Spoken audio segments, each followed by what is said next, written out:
That's the thing that shocks most people. They think of a video game as a few people in their garage, and you say, no, this is 50, 60 people for 3.5 years. Like, what? A lot of people, I think that video games are, purely kids, so it's like a toy. So, why would you put that much effort into something that's a toy? I was the kid. I was writing games when I was, 12, whatever. And the other kids in the block would say, I'm going to play quarterback for the Cowboys. And I'd be like, I'm going to make video games, and everyone's going to play them. Like, you dork. Go back to the chess club. Who's laughing now? Yes, I was in the chess club. So The Elder Scrolls is our role-playing series that we've been doing since 1994, and with each game we have started over and tried to do something very, very new. Each of them we try to, for that generation of hardware and game-playing folks, create what we think is the quintessential role-playing game, and this time we went crazy and looked at doing the game for next-generation consoles and PCs that didn't even exist when we started this project. All right, so this is her new upstairs. This is her puppy named Dog. She talks to him. She says, no, she's got to practice. She's got things to do. She's got to practice. He has to be good dog. So she's going to go pick up that bow that's over on the table there. And she's going to take a few shots. Right now, her marksman skill is very low. So she goes and she gets a marksmanship potion. Are they actually drinking potions? How'd you do that?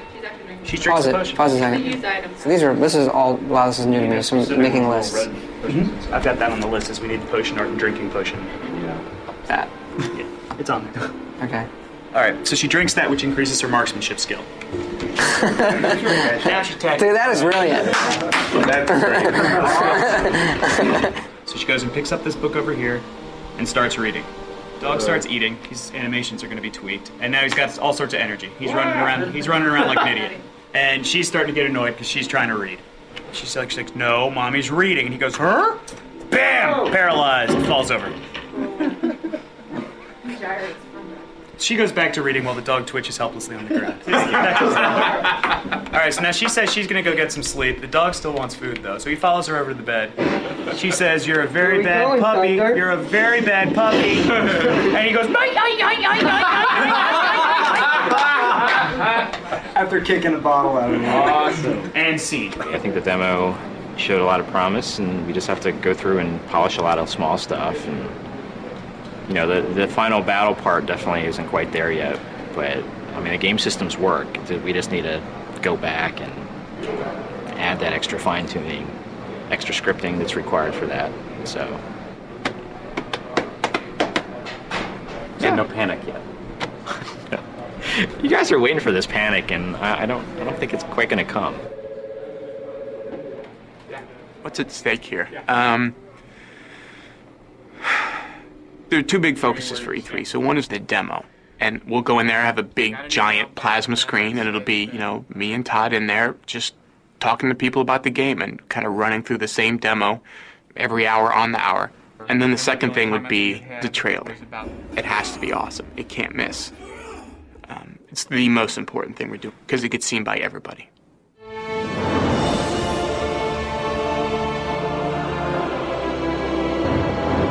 For 65 years I have ruled this empire.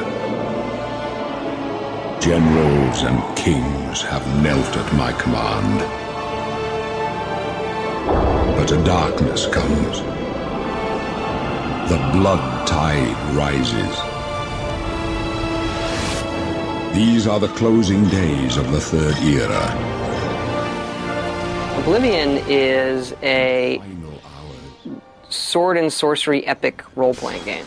The things you see in Lord of the Rings or stuff like that. And at its heart, it is this run through dungeons and kill things game. You have all these features and it's all kind of, there's so many things people get attached to, but at its heart, it's run through dungeons and kill creatures and take their stuff and buy bigger weapons and kill bigger creatures. And that's kind of layered in on top of this. Wow, look at these flowers. Can I pick that?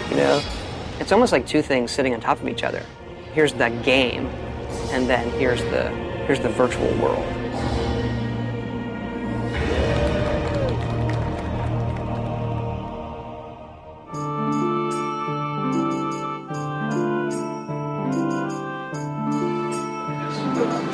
Yeah, so like the tripwire is perfect for like, you want to give the player a chance to avoid it, to feel like they see it, or to use it against the creatures. Again, we'll be liberal with those traps. I'd rather add too many and have people complain and take them out, rather than have That's what I'm spaces. thinking right now with loot and creatures. I'm trying to overwhelm it with lots of loot.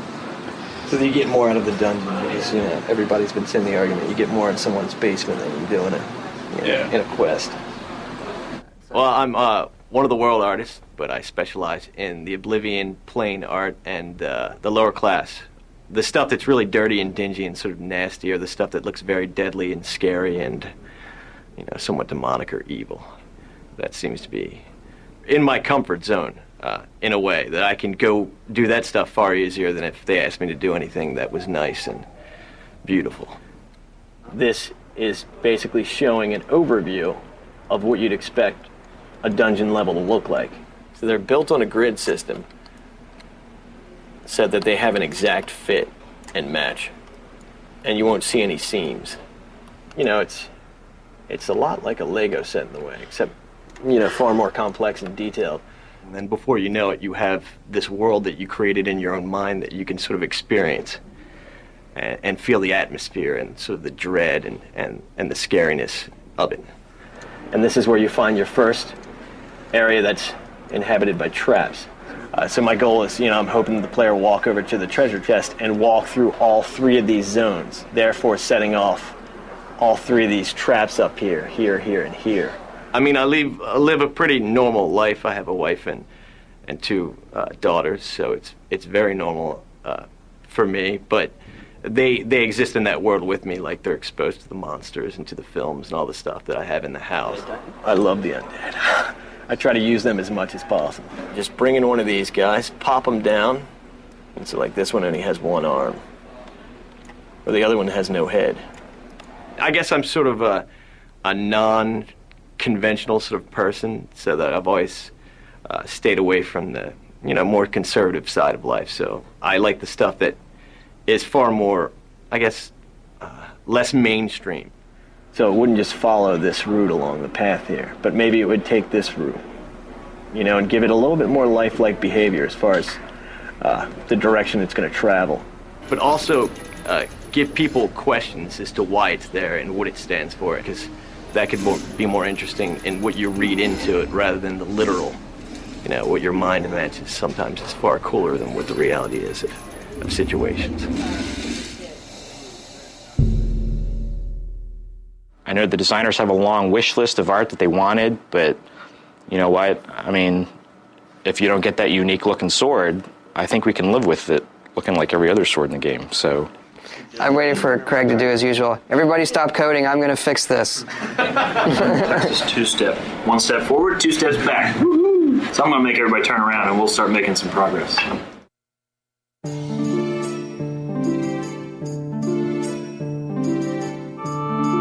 I think the big thing is the AI we have in the game. We designed this system, Radiant AI, that allows the people in the world to react really intelligently, and they sort of have their own goals, so they can look at their environment around them and decide how they want to accomplish them. Our NPCs exist no matter if you're there or not. They're doing what they're supposed to do. You can send a guy off to a dungeon to kill stuff, and you don't have to go with him. You go back to that dungeon, either he'll be dead or the things that he was supposed to kill will be dead. I mean, it will have happened whether you were there or not. Like this guy, I can basically go up to him and say hi to him, and he'll greet me. He'll chat with me.